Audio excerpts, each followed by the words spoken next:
What's up, everybody? Dog 1985. There's levels to this. Let's talk about Starfield. 1 year anniversary, the game of the generation. So much, so much for me to say about this game.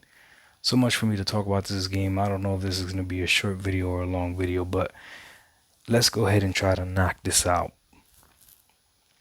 I guess it's best if I start from the beginning as to what I thought about Starfield before it even came out.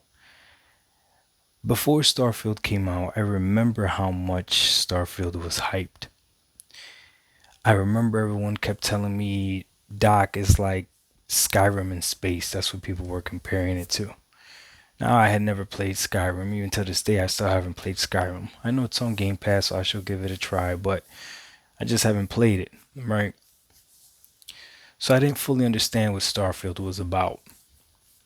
I was already doing YouTube, and I remember my audience joined me in a live stream that I did on Twitch where we watched all of the Starfield trailers and interviews literally back to back to back. I don't remember how long that stream was, but it was probably one of my longer streams, and we just watched videos after videos after video of Starfield. And I remember leaving that stream a little bit more intrigued, but not too much intrigued. If I remember correctly, I think I said something like the atmosphere looks cool and the music was probably like the two biggest things that I got from the trailers and everything that they showed and the interviews that they did. But I still wasn't convinced. Now, people started playing Starfield early. Some YouTubers get copies early and stuff like that. And obviously, I'm not going to say who out of respect, but some people sent me screenshots of them playing the game and telling me like, nah, this game is good. This game runs well. I remember when the news came out that I was going to be at 30 frames per second. I remember I was upset. I was upset about it, and I was upset about how they spoke, that it was because of how big the game was and because of the physics, the sandwich physics. I'll never forget that.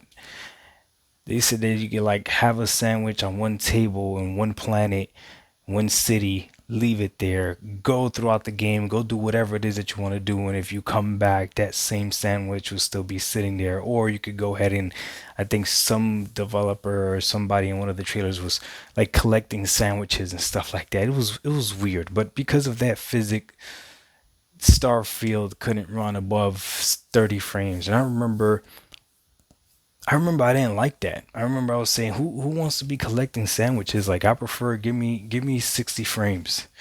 Then people made the excuse that Starfield was not a first person shooter. It was more of an RPG. It's a Bethesda game. Doc, you've never played a Bethesda game like this before. You don't know what you're talking about. Stop complaining. It can't run at 60. I remember this. I remember I got destroyed for wanting this game to run at 60 on the Series X. I remember I said if it runs on the S at 30, it's fine, but on the Series X, it should run at 60. And I got destroyed. Everybody that's developer and non-developer alike, I guess, kept telling me like, "Hey Doc, you just don't know what you're talking about. Series X can't do it." Doesn't matter. The game came out. I played the game, and to my surprise, I loved it. I thought Starfield was phenomenal. Now, contrary to some of you, if you watch my channel, you know that I can talk trash about Xbox. I don't have no problem calling out Xbox. I don't like sugarcoat anything. But I remember how good and bad Starfield looked at times. Yeah, I remember that specifically. I remember how the main city, what's the main city called? Oh my goodness, I can't remember. How am I forgetting the main city? I have over 100 hours in this game, and I can't remember the main city right now. But the main city where Constellation headquarters is, man, that place looked horrible. I remember the graphics when you get to the tram or the train station or the little tram that takes you to the place, I remember I couldn't believe. I was like, oh my goodness, this looks bad. But then you go into space, and then sometimes you get on planets, and you're looking at the sunrise or the moonrise or the moon set, whatever you want to call it, and you're just blown away by the atmosphere, how beautiful the game looks. And I remember that distinctively, how the game looked good and bad at the same time. Then I remember the story of it, right?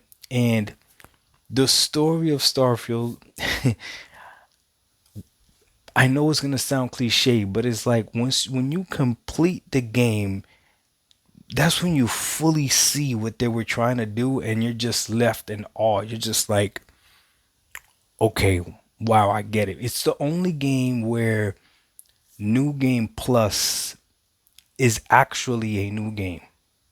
It's not just a new game like you're just bringing stuff along with you. No, because you don't bring anything along with you. You bring a few things with you, but you're bringing what you actually know. You know how when you beat a game and you play New Game Plus, you're playing through the game again and you know certain things about the game.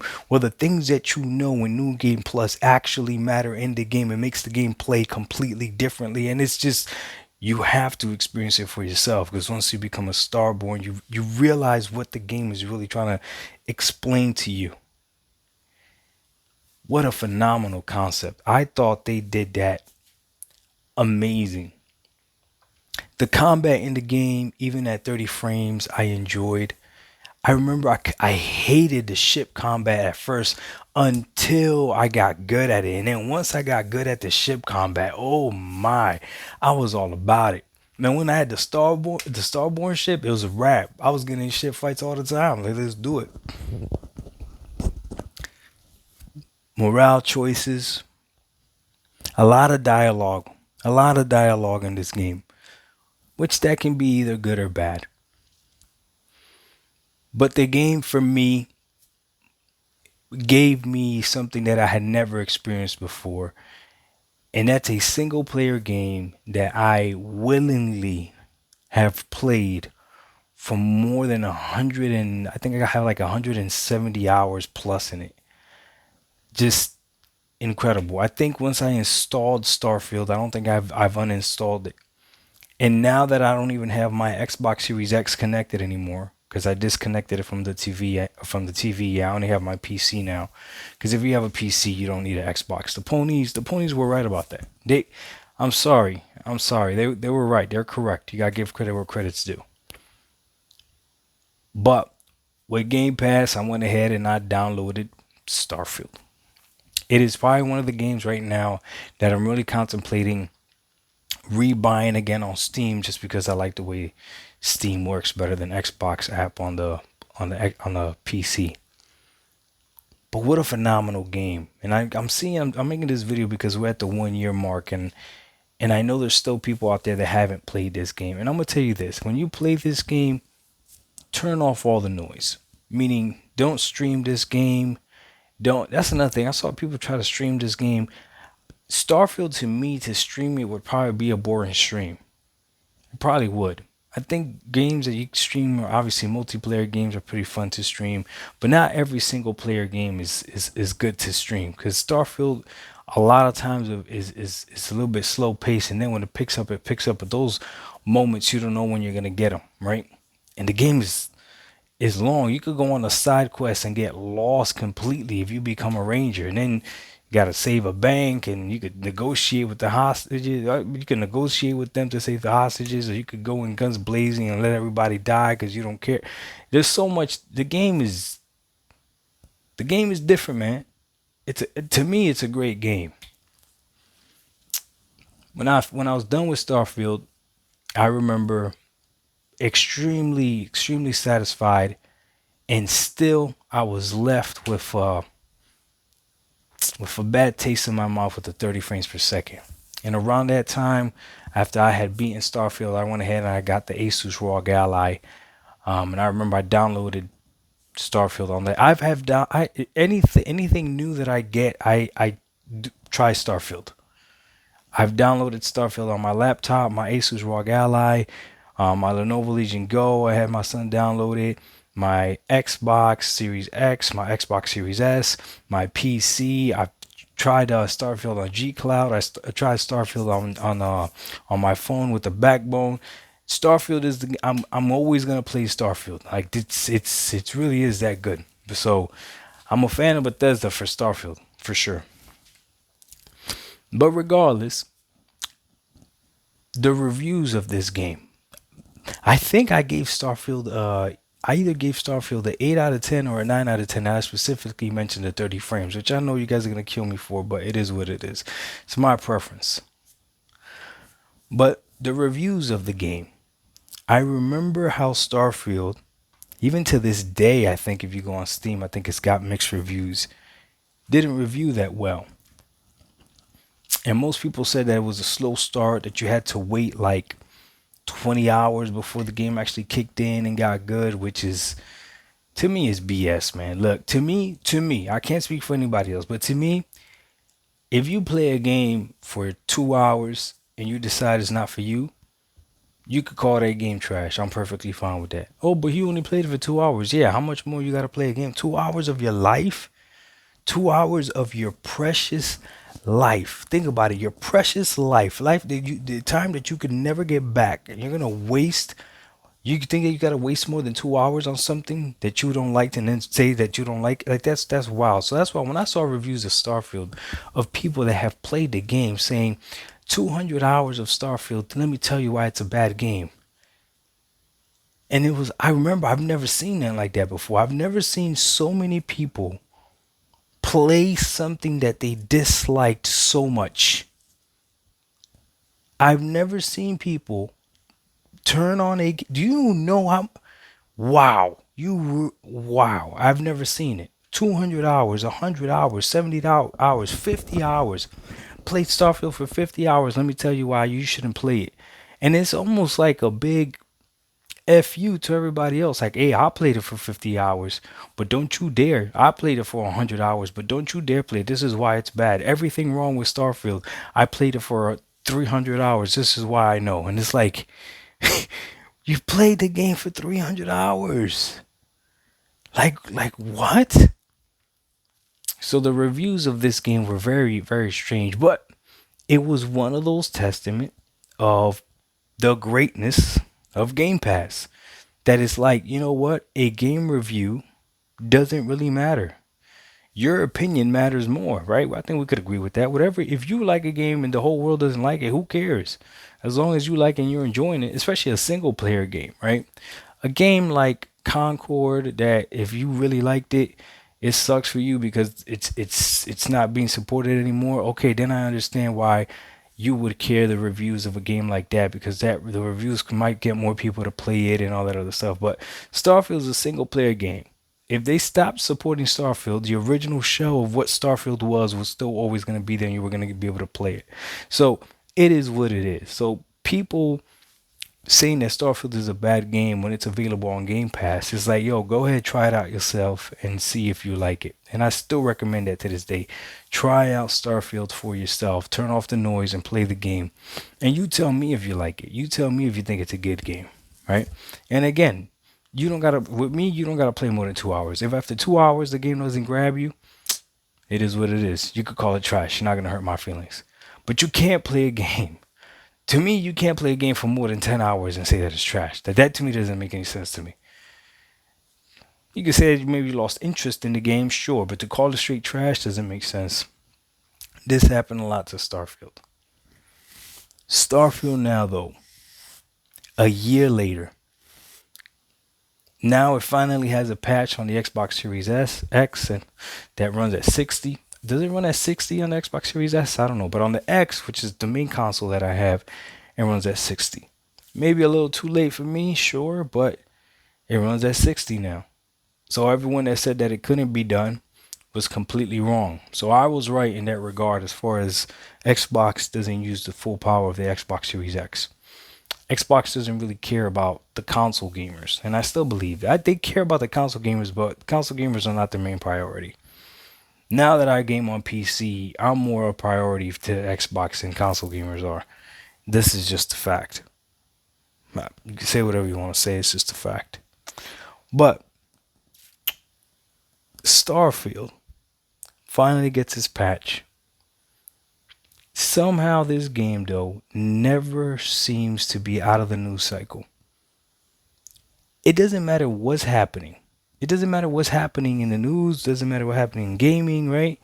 Somehow, some way, Starfield finds a way to keep getting brought up. It just does. And that's why, to me, I do consider it the game of the generation. Because it's the one game that continuously keeps getting brought up. Regardless of how great a game has been this generation, regardless of the Metacritic score, regardless of whatever, this game, Starfield, is the game that continuously keeps getting brought up.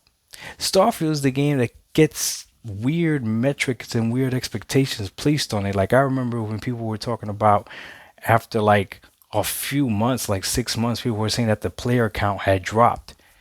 Yeah, in a single player game. Like, have some people beat the game and then they didn't have to go back to it.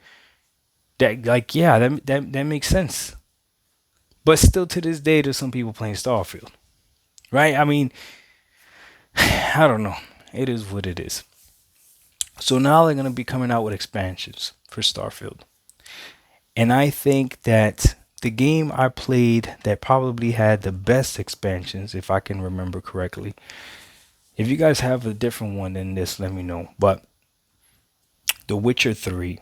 The Witcher 3 had, I don't even know if you want to call them expansions or DLCs.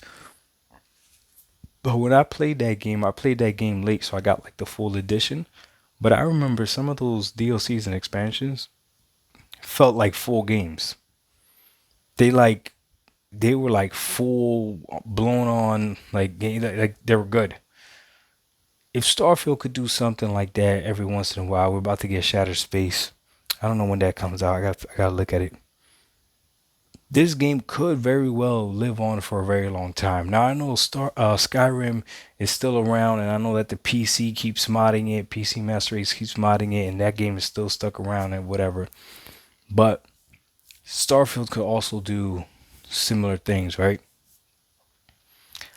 I am impressed.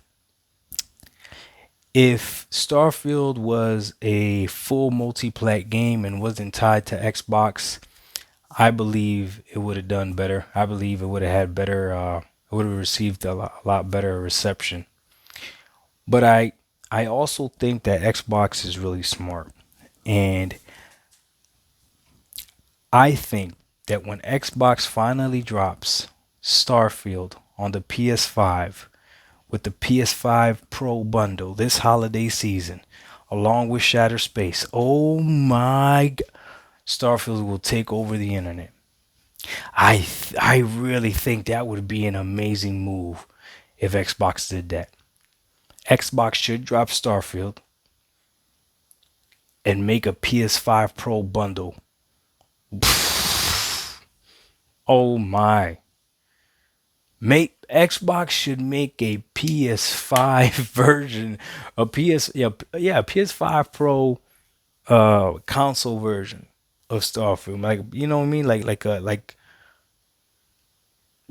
oh my god, I'm tripping right now. Like, the side panels make a Starfield side What? What? They should do it. They should do it. This exclusivity thing is not Microsoft's game anymore. They don't need a lot of us or anything like that. So they might as well go all out. And if that will revive this game, not revive. I don't want to say revive because Starfield's not dead. If that will bring more players to Starfield, people that call themselves gamers but don't have every single platform, um, then that'll be good. Let them play Starfield. Or for those gamers out there that can't afford every single platform, and there's no harm in that either, then let them play Starfield. PS5 Pro Starfield version, I think that sounds dope. I really do. I really do. Right now over there on the PS5, they need more big first party games. They don't have anything right now. A lot of the stuff is third party. And Sony hit a home run with Astrobot right now. But all jokes aside, when it comes to Astrobot, I never thought I would see a platformer be the definition of the Sony PlayStation, but maybe it is again now because I know before Ratchet and Clank, Sly Cooper, Jack and Daxter, Spyro, like these were all pretty big on PlayStation. So maybe Astrobot could be the face of PlayStation, but I thought the face of PlayStation was a little bit more mature. Not that there's anything wrong with having a younger mascot or a kid friendly mascot, but I just saw it differently. The Starfield on PlayStation, I think that'd be fire. Well, I think that's long enough, man. It's a pretty long video to just talk about Starfield, but it is, to me, it is a phenomenal game, and it's definitely the game of the generation. I don't think, I mean, we still got a few more years to go, but as of right now, there's no game that has had people talking more than Starfield. Maybe Cyberpunk, especially with the way it came back and everything, but even that, I think it's Starfield. You guys let me know what you guys think. What game this generation has had the most conversation around it, whether good or bad? Because if you've played Starfield, I'm curious. If you have played Starfield, and leave me in the comment section, really tell me if you think Starfield is trash. I'm curious to see how many people actually think that. And if you're really bold, leave your gamer tag down there so people can check if you actually played it. Y'all already know mine, DocDog1985, and it's the same across all platforms. So if you guys want to look me up, see if I played something. If I talk about it, I probably played it, you know. Um, but it is what it is. DocDog1985, there's levels to this. It's late. I gotta go to bed. We out. Peace.